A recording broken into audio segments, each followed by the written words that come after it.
I thought I was going to a party with P. Diddy. I didn't know I was walking into a satanic ritual. Phones locked, lights dimmed, and Diddy stared straight into my soul. What happened next still haunts me. I never imagined that one single night could completely shatter my life. Yet that's exactly what happened after that fateful evening at P. Diddy's party. You might think an invite to one of Miami's most exclusive celebrity events would be a dream come true. But let me tell you, that night turned out to be anything but. It all began so innocently. At the time, I was living in LA, chasing a dream in the music industry, just like so many others. But the connections weren't coming through, and I found myself questioning whether I was just spinning my wheels. Then, out of the blue, a friend introduced me to someone he called the Prince. He was wealthy, enigmatic, and apparently had deep ties to some of the biggest names in the business. We hung out a few times, and after hearing me sing, he promised he could help take my career to the next level, offering to introduce me to some major industry players. He heard me sing and instantly promised that he'd take my career to the next level, said he could introduce me to some of the biggest names. And then came the invitation, an exclusive freak-off party with P. Diddy himself, right in the heart of Miami. During Ultra Music Week, it was supposed to be wild, unforgettable, life-changing. But as soon as we arrived, I knew something was wrong. The mansion was huge, glowing against the night like something out of a magazine. People were everywhere, celebrities I'd only seen on TV, models draped in barely their outfits. Everyone looked perfect, but as I looked around, I started to feel it. But before I could react, security patted us down, took our phones, and locked them in these weird little bubble cases. No cameras, no recording. That should have been my first sign. They weren't preventing pictures. They were hiding something big and nasty. Back then, I was naive enough to brush it off, thinking it was just some high-profile security measure. This was a private party, after all. Inside, everything felt different. It was dark, too dark, even with all the lights and music. I could see people in the pool already tipsy, some skinny dipping as waiters walked around handing out drinks. The air was laced with smoke and the thick scent of perfume. I tried to fit in, holding a drink, but something in me told me not to sip. It felt like eyes were on me, even when I wasn't looking. Then, out of the crowd, I noticed him, P. Diddy. He wasn't just a party host. He was the king of the court, strolling through the rooms, eyes gleaming, watching everything like a hawk. Then he spotted me. He stared and nodded, as if I'd been singled out. At first, he kept his distance, just glancing at me now and then, almost like he was studying me. I started to feel a strange tension. Everywhere I turned, he seemed to be there, watching from a dark corner, or smiling to himself, like he knew something I didn't. After a while, things got weirder. A man approached me, one of Diddy's sons, I think, and handed me a pair of white terry cloth slippers. "Go in the house," he said. "It's for VIPs only." I looked back, wanting to bring the prince along, but he waved me off. "Just you," he said with a grin. My gut screamed at me to leave right then, but I told myself that this was my shot. I'd made it this far. I couldn't turn back now. Inside the house, it was worse. The lights were dim, but I could make out everything. People were doing things. In each corner, there was something more bizarre, something so nasty the food would churn in your stomach. It was like watching a nightmare come alive.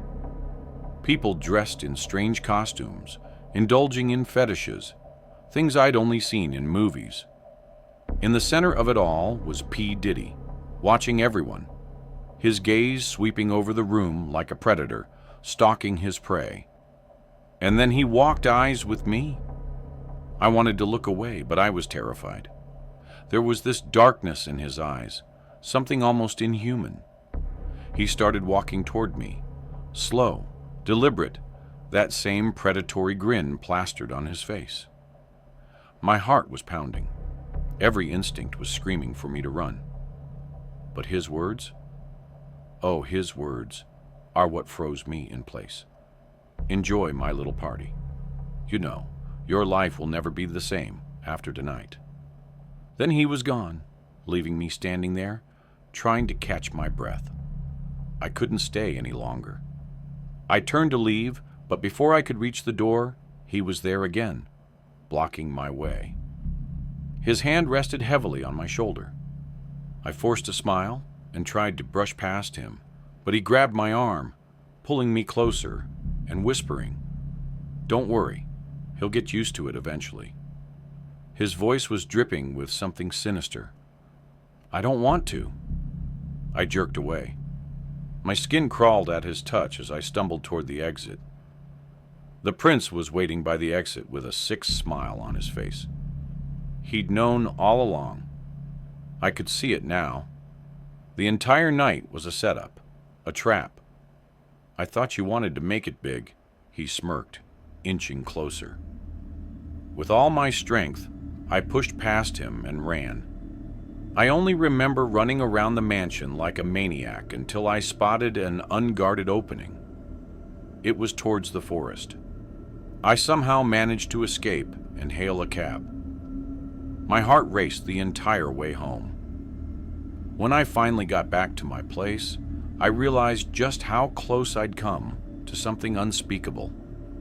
I'd heard stories about the industry, about the things people would do for fame, but I'd never truly believed it to be that horrifying. Until that night.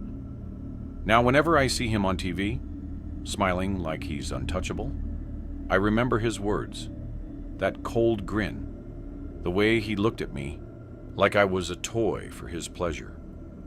And I know somewhere out there, there are others like me, people who thought they could handle the darkness until it was too late, with no way out.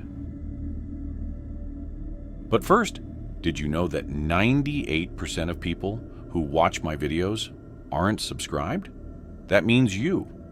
And yes, I am speaking specifically to you. Probably aren't. So now would be a great time to leave a like on the video and subscribe. Anyhow, we had just arrived in Beverly Hills 2 days earlier, excited about the unique opportunity to attend one of the most exclusive parties in the country. I'm an independent musician, and honestly, this was a once-in-a-lifetime opportunity for my career. I decided to bring my girlfriend Sherry with me. We never imagined that our little adventure in the U.S. city would lead us here, a private party hosted by Sean, better known as P. Diddy, one of his famous white parties. Everything felt so surreal, almost like living in a movie. It was unbelievable. Celebrities everywhere. Justin Bieber, Lady Gaga, Adele, Taylor Swift, and the great Beyoncé, who walked through the party like a goddess among men. And why shouldn't she be?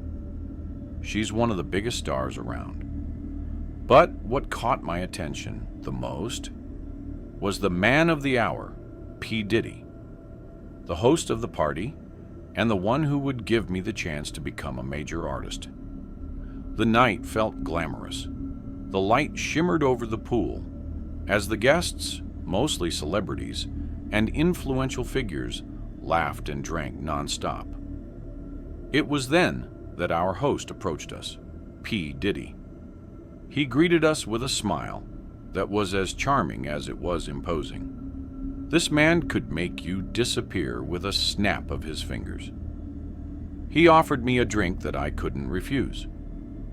"I've heard of you, Jonathan," he said. His words were odd, or rather his tone was excited and far from friendly, but I remained enthusiastic. "You have potential. Maybe we can do something great in music together." I was completely ecstatic because the great Diddy, without even talking to him first, was offering me a chance to make it with the big names in music. It felt unreal, but Sherry noticed something strange. There were a lot of people much younger than us at the party, accompanied by much older men. We thought they were her parents. We were too impressed to be there in the midst of all of this luxury. But as the hours passed, the atmosphere grew darker, more unsettling. The partygoers began to disappear. All the younger people and the old men were gone, and the laughter turned to unsettling whispers. Something was happening, and the looks on the celebrities' faces made it clear. Diddy passed his hands over a few artists, and then he came over to me. He said he wanted to talk, suggested I stay a little longer, and then he had something special in store for me. "It's time to go." Sherry told me the moment she realized something was wrong, but before we could leave, 2 guards blocked our way, and P. Diddy's smile was gone.